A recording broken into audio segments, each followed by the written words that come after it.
Amen, amen. Our scripture for today is going to be taken from the Gospel of Mathew, chapter 6,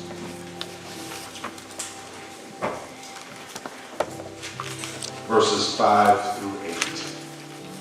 Matthew chapter 6, verses 5 through 8. While you're turning there, I just want to say thank you so much to our praise team this morning, encouraging us to worship the Lord. Sometimes we need the encouragement, so we thank them for that. I also want to thank our inspirational choir. It's first Sunday, and they have been faithful to sing songs from the hymnal as we have requested. We don't need to become so modern that we forget the songs that brought us over. Matthew chapter 6, verses 5 through 8. Amen? Amen. Will you now rest on your feet for the reading of God's Word? From the New King James Version of the Bible, the Word of God reads, "And when you pray, you shall not be like the hypocrites, for they love to pray standing in the synagogues and on the corners of the streets, that they may be seen by men. Assuredly, I say to you, they have their reward. But you, when you pray, go into your room, and when you have shut your door, pray to your Father who is in the secret place. And your Father who sees in secret will reward you openly. And when you pray, do not use vain repetitions as the heathen do, for they think that they will be heard for their many words. Therefore, do not be like them, for your Father knows the things you have need of before you ask him." Let us pray. Father, thank you for your word, and thank you for teaching us how to pray. We ask, Father, that as we spend time in your word today, that you will not only instruct us, but that you would inspire us. That, Father, you would give us courage, if we haven't done it before, to give prayer a try. Because we know that you are a God who answers prayer. And so, Father, I ask very kindly that you would allow your Spirit to work through me for your glory. That this body of Christ will be edified, and you, Holy Father, will be glorified. Make a connection with us today, God. In Jesus' name, amen. Amen. You may be seated in the presence of God. And I want to thank our ushers this morning for your faithful service.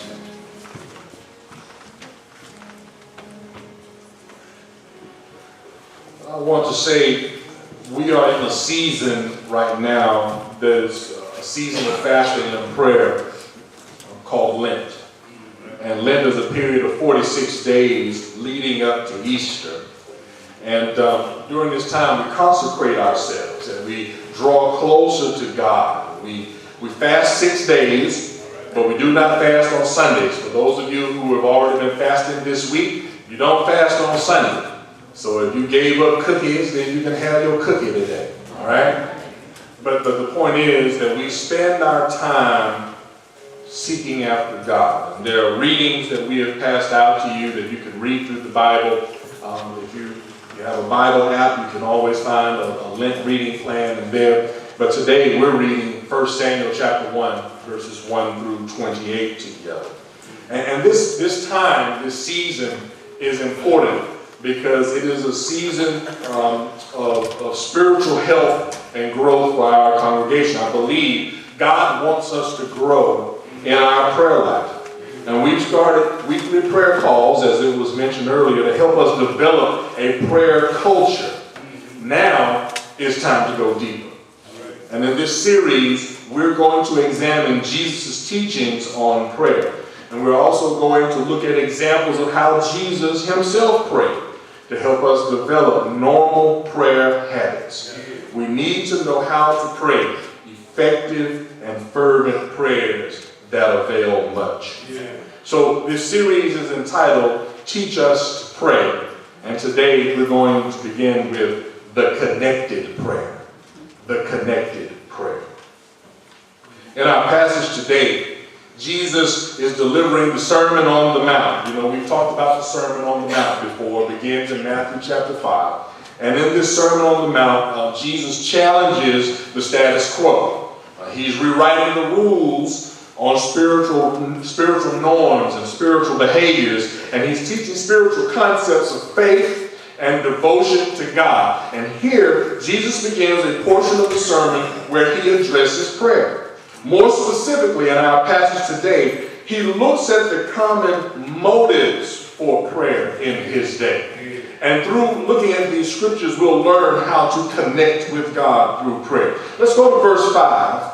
I want to talk to you a little bit about public prayer. In verse 5, it says, "And when you pray, you shall not be like the hypocrites, for they love to pray standing in the synagogues and on the corners of the streets, that they may be seen by men. Surely I say to you, they have their reward." Jesus reveals in his time, there were people who used to pray in order to increase their status. What they would do is they would go out and they would pray openly and outside the synagogue because they wanted people to see them, to see that they knew how to pray. They wanted to be seen by men. They wanted to pray impressive prayers so that they could impress other folks. They prayed to keep up an illusion of being spiritual. You know how it is. Oh, he must be really spiritual. Look at how he prayed. For those people, prayer was a performance. It was a way to increase fame and popularity. Here's the sad part. Here's the sad part. It worked. It worked. Jesus said they had their reward. That means it worked. If all they were looking for was people to pat them on the back and say how well they prayed out in front of everybody, obviously it worked. Jesus said they have their reward. And somebody must have told them, "Oh, you did a great job." These hypocrites impressed people. They were seen by people. They were perceived a certain way in the eyes of other people, and it worked, and they got exactly what they wanted. And I'm not surprised. Why? Because public prayer, it is a powerful experience. It has the ability to arouse our senses. It has the ability to stir our emotions. It can reveal the issues of our lives. It can move us. And it can inspire us. How many of you have ever participated in a public prayer that felt like that? That it moved you and it inspired you and it touched you. And there's nothing wrong with that. But think about this. How do you think it feels to the person who delivered the prayer? And that's what Jesus is talking about today. Because if a person is not grounded spiritually, it can become intoxicating. People responded. You know how it is. When you do something and other people respond, you pray this prayer out loud, and then people respond, and some people wept, and then people shouted, and people said that they were released, and they got a breakthrough, and they were blessed. And it's easy for the person delivering that kind of prayer to focus on getting a response from the people rather than connecting with God. Tell your neighbor, check your motives. Check your motives. Before we pray, especially if we're praying in public, we need to check our motives. Because on the other hand, there are some people who won't pray publicly because they feel as if they can't perform the prayer as well as somebody else. Oh, I can't pray as good as so and so. And what you're doing is you cheapened prayer from a connection with God to whether or not I can impress people. For those people, I would say to them also, check your motives. We should not be afraid to pray because we're worried about being seen by men. It's all right to have public prayers. There's nothing wrong with praying in public. I love it. I love when we have altar prayer and we all pray together. I love to hear other people pray. There's nothing wrong with it. In fact, Jesus prayed publicly many times in his ministry. The issue lies with our motives. Our motives will determine how well we connect with God. Because some of us are putting on a great show. But God is nowhere in it. Let's go to verse 6. I want to talk a little bit about private prayer. In verse 6, it says, "But you, when you pray, go into your room, and when you have shut your door, pray to your Father who is in the secret place, and your Father who sees in secret will reward you openly." Did you hear that? He says, "But you, when you pray." You know, that means that there is an expectation for us to pray. Jesus is speaking to a multitude of people, and he expects them to pray. This expectation isn't just for his disciples, the ones that he called. It's for every person in the multitude, and that same thing applies to us. It's not just for the preachers and the deacons. We should all pray. There's an expectation. If you're a believer in Jesus Christ, you should pray.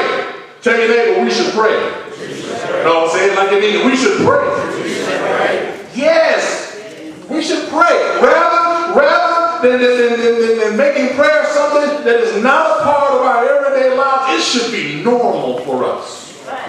Prayer is something all of us should be capable of doing. We should all be able to connect with God through prayer. And we learn how to pray from the saints. Listen, we learn how to pray from the saints. We come to church, we learn how to pray. But listen to this. You hone your craft daily in private devotion. As an alternative to seeking personal glory through public prayers, Jesus says we should get along with God.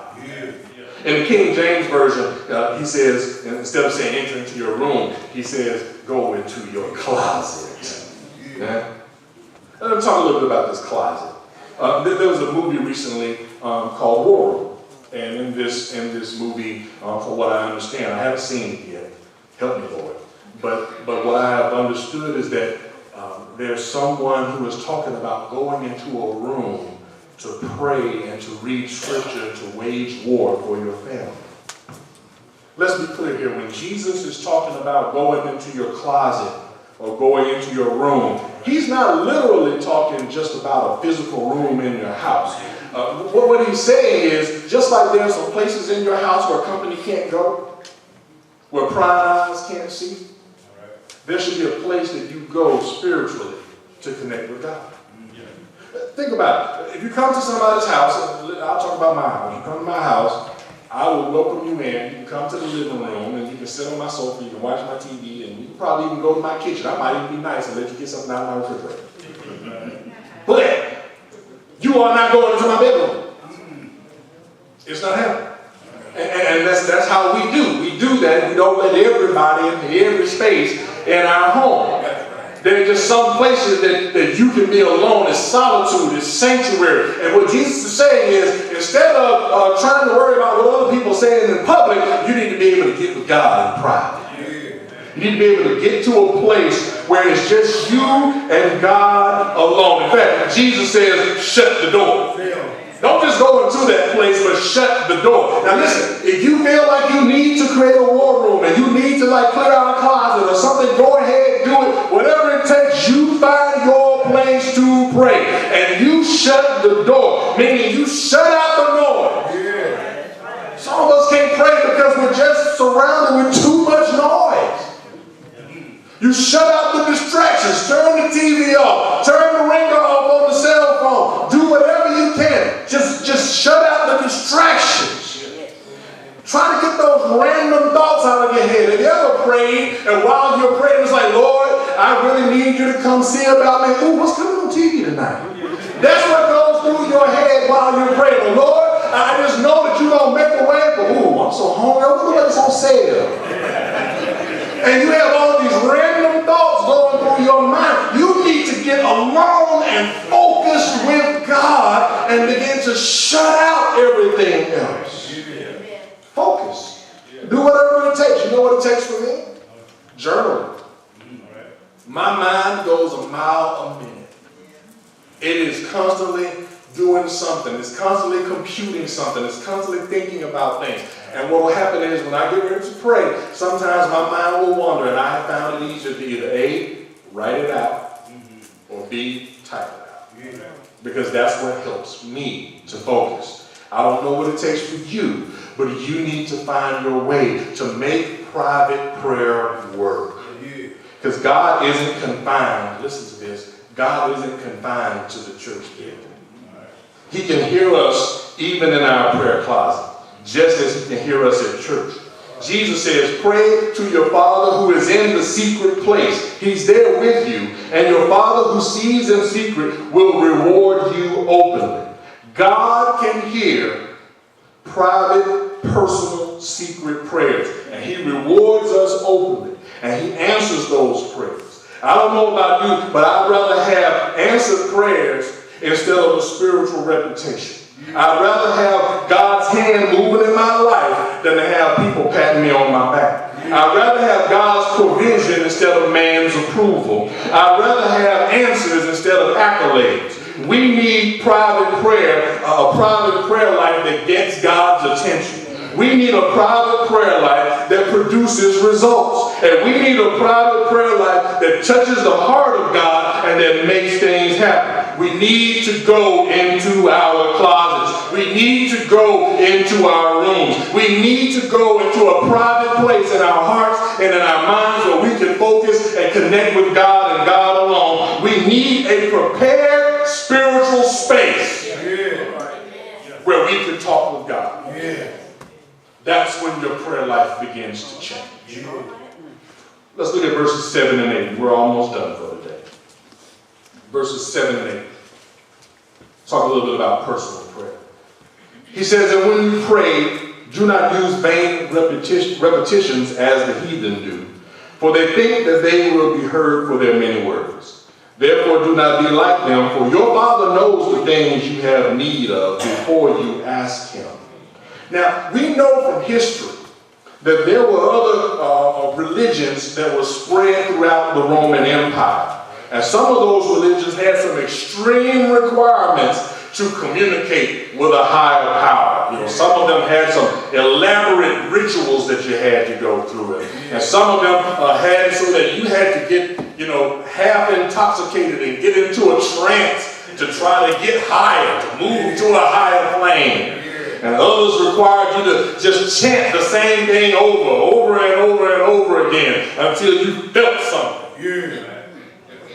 Jesus said that's just not necessary. You don't have to do that. Because here's the truth. We can't force God to hear us. We don't have to over-pray to get God to hear us. He hears just fine. He hears just fine. Let me tell you something. A quick Lord help me is just as powerful as a 30-minute discourse. God hears it all. If we are praying and we are sincere about what we're praying, God is going to hear our words. The goal of our prayer is not to say the most words. Have you ever had that moment when you were praying and then there was that long, awkward silence when you didn't know what else to say? And you were trying to find something to say? You don't have to do that. Sometimes you need to just be still and know that he is God. You don't have to just keep talking. He heard you the first time. You don't have to make up something to say. In fact, you probably need to listen. How many of you call somebody on the phone and the moment you call them, they just start talking and won't stop? And then when they finally stop, nobody knows what to say and then you just hang up. God doesn't want that kind of, God doesn't want you calling him up. And oh Lord, this, that, the other, Lord, this, that, the other. Lord, help me, Lord, bless me, Lord, my Lord. He's not looking for that. Because this is a relationship that we have with God. Prayer isn't more powerful because you pray longer. Prayer is not more powerful because you have an extensive vocabulary or because you know all the churchy words to say. The issue is whether or not you truly made a connection with God in your heart and in your spirit. That you got along with God on a personal level. Yes. Why? Because God created you. And God loves you. And God wants to hear from you. And God wants a relationship with you. Not that you're somebody that he can't get close to. He literally wants a relationship with you. And he wants to help you. And he wants to bless you. We serve a God who answers prayers. And he knows what we need even before we ask him. Because he's concerned about us. When we got ready to go to Niger, to Africa. One of the stories that our leader, Jason Bellotti, told us was that he had gone to this, I guess it was a run. They had done some type of 5K or 10K run. And after the run was over, they had a bunch of frisbees left over. And they decided, well, what are we going to do with these frisbees? Because he was in his garage, we saw him, like, where these frisbees come from? His wife said, frisbees came from the run. What are we going to do with these frisbees? He says, I don't know, just throw them in one of them tubs. We'll take them to Africa. So he's having an email conversation. He's sending an email to the person at the orphanage. And he's saying, just pray, and we're praying for you, and just let us know what you need. We're trying to figure out what to bring the kids. We don't know what to bring them. The day before they left on that particular trip to go to Africa, the tubs had already been packed, already been sealed. The man sent back an email, said, just bring some frisbees. Oh, right.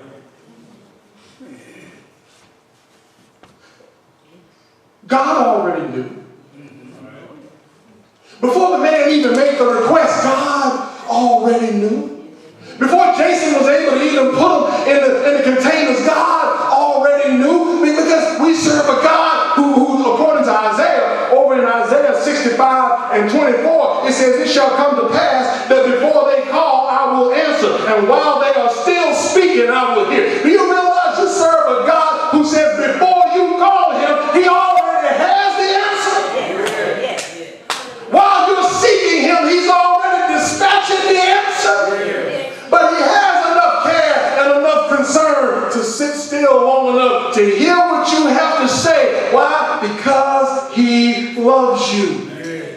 Because we serve a God who hears prayer, and we serve a God who answers prayer, and we serve a God who speaks to us through prayer. All we have to do is have a little talk with him. Tell him all about our troubles. He'll hear our baby's cry, and he will answer by and by. And when you feel a little prayer wheel turning, you'll know that a little fire is burning. Just a little talk with Jesus will make it right. Just a little prayer will turn your night into day. Just a little prayer can turn your morning into dancing. Just a little prayer can turn your sickness into health. Just a little prayer can turn your stumbling blocks into your stepping stone. Just a little prayer will make your enemies your footstool. All you got to do is open up your mouth and cry out to the living God, because he can and he will answer prayer. But we've got to get into that secret place with him. And we've got to make a personal connection with him. Before we started talking about how to pray and what to say when you pray, let's just get our hearts right. I pray not because I need something. I pray because I need somebody. I pray not because I want something. I pray because I want more of him. I pray not because I need to be heard by other folk. It's because I need to be heard in heaven. I pray because I know that there's a God who loves me when I'm trying to find other folk to call to help me. There's a God who's always on the line, who is able to come see about me in my darkest hour. I pray because I know that there's a God who's listening, and I know that there's a God who is answering. Lord, teach us to pray. Somebody say, Lord, teach us to pray. Teach us how to go down in our spirits. Teach us how to block out all the distractions of the world.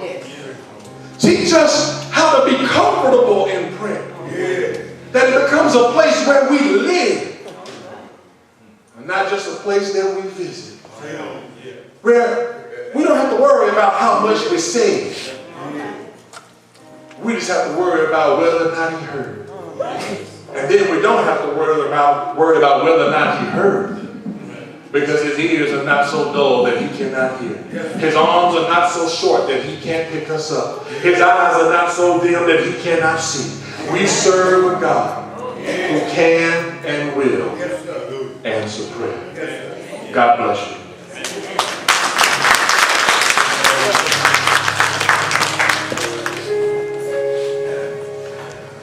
Please stand.